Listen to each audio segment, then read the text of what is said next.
Okay, now that our chart of accounts is kind of where we want it, I've come back to the home screen right here.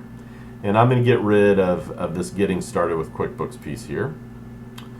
And I'm on a trial, so we're going to see this constantly. I'm using a trial just to teach this class from a fresh QuickBooks file. The next thing we're going to do, before we start adding customers or vendors still yet, is I want to come over here and connect the bank account. The reason that I do that is if there is already history in your business bank account. Let's say you started doing work a month and a half ago and you've spent some money in the business checking account. Maybe you've even collected money. Before I do anything else, I want to get that information into QuickBooks. So I'm going to connect my bank account here, and it's a Wells Fargo account. And I'm going to load my credentials here. Let me pause the video while I load the credentials. I've entered my credentials and it's loading up the bank accounts, and I have several bank accounts. It's going to give me an option of which ones I want to choose and what kind of information that I want to have come into this account, and we'll use a very simple account here. So I've got a number of different checking accounts here. Let's imagine that my let's see here. Let's imagine that this account right here is my checking account that I want to use for this company. So let's click here, the little checkbox here on the left, and also see how it won't let me connect yet. I also need to tell it what kind of an account this is, and this is going to be my checking account. And I'll hit connect. It's going to communicate with the bank here and take a few minutes, and then what it's going to do, it's going to download the history in that account. If the account has been around for more than 3 months, you're going to have a little bit of a problem because this generally only pulls 90 days worth of history, and you may have to go in and enter some things manually. But let's assume we've only been open for a couple of months, and we're just going to download a few transactions and get those into our QuickBooks before we move forward at all. Okay, it says that it has added the information here, so I'm going to say, okay, I'm done, let's go. And now we can see that the bank balance, and in QuickBooks, there's some stuff here. One of the things that is a problem, however, is that what's in QuickBooks does not match what's in the bank balance. And if there's one thing that I want anyone watching this to know, if these two things don't match, you've got problems and you need to stop what you're doing and you need to get them to match. I've watched a lot of people doing tutorials on bookkeeping and QuickBooks that have told their viewers, don't worry about this, just move on. And as a CPA, I'm here to tell you, that is not a very good practice, and you are looking for trouble someday if you don't do this right. So what I'm going to do from here is I'm going to click on this, and I'm going to pull up the banking system. And so what this is doing, let me get rid of this here. What this is doing is it's saying, look, you've got $1,305.10 in your bank. We know that, because that is what the bank balance told us, or what the bank told us your bank balance was. However, in QuickBooks, we show a different amount. And the reason they show a different amount is because I've got transactions sitting here that have not been added to the register yet. Let me let that sink in for a second.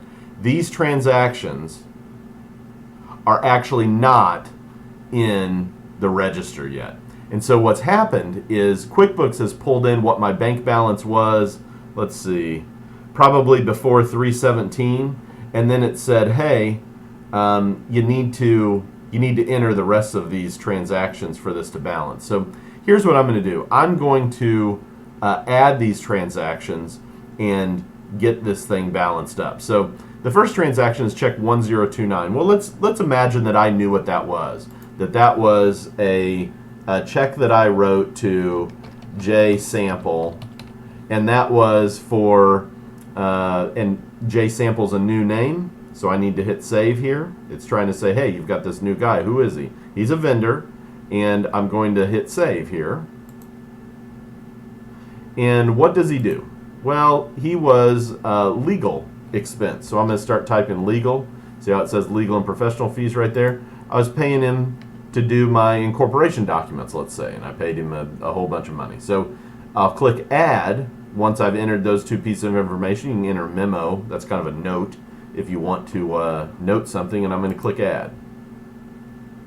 See what happened here? Now my balance in QuickBooks is $496. So as you add things here, this balance is going to be dynamic. Let's keep going. This is a $3 charge. This is Wells Fargo charging me for this account. So let's come in here, and I'm going to put Wells Fargo. Who's that? New vendor? Yep, save. And I'm going to put that this was a banking fee. Let's see if I've got bank fee. Yep, I've got bank fee in my chart of accounts. And one of the things that just happened, you kind of saw it flash green right there. What QuickBooks is doing is it's reading this description, online deposit detail. And it also saw it down here, online deposit detail. This is another transaction that happened on 4/8. And look at the little note. We'll set online deposit detail to bank charges from now on. What this is doing is setting up a rule. And this is at the heart of what makes QuickBooks Online so wicked, is these rules will help you do a lot of your work, especially the bookkeeping that goes on electronically or transactions that happen electronically. This is a really great feature. If this was not correct, if you said, oh no, I don't want anytime you see online deposit detail for you to do this, you can come in here to edit this setting. And we'll have another video about banking and bank rules later on, but I do like this. And so watch what happens. I'm going to click add. And see how this turned green again and gives you this note. Look what we found. We recognize another transaction that's this Wells Fargo transaction. So I'm going to close this. Anytime I want to see what it's recognized, I can click recognize here, and it shows me this transaction. And as it starts to learn your business, this is going to happen more and more.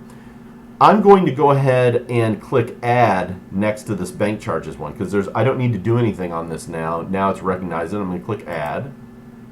Good. And now I've got two more transactions. I know that because this says 2 and I can see these two. I've got another check. Well, let's say this one is to J Sample again. And I need to come over to the expense. But let's say that instead of legal, I was paying Jay this time for management consulting. Whatever he was doing, I want to call it management consulting. And that's not in my chart of accounts. See how right here it says add management consulting? I'm going to click that. And it's going to say, okay, what kind of account is this? And the reason I'm showing you this is from right here, you can start creating new accounts in your chart of accounts if you want to. Now, don't go crazy and adding accounts all the time to where your chart of accounts is 200 accounts long. Don't do that. But if this is an important expense that you're going to have all the time, let's go ahead and set it up. So it is an expense. What kind of expense is it? I'm going to put it under legal and professional, because it was a professional fee, this management consulting. And I've named it management consulting, and I can put a little description here. If it's a sub-account, let's say I wanted it to be a sub-account of legal and professional. I could set that up like this.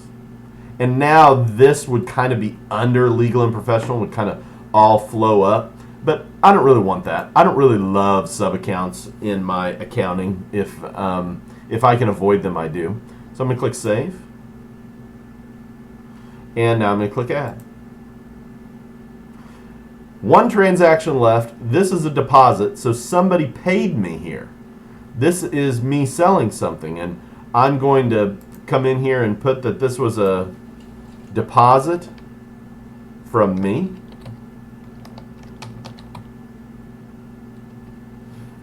And if it was a deposit from me, is it really a sale? I said it was a sale earlier because most of the time whenever you receive money, it's a sale. But in this case, let's imagine that this was me putting money into the checking account so there's money in there. Kind of the first deposit ever. If it was a sale, you could leave it as sales here and click add. But because it's a deposit that I put in and I own the company, any money you put in the company is not a sale. Let me say that again. Money that you as the owner put in to the company is not a sale. It is capital. It is your money. It is an equity account.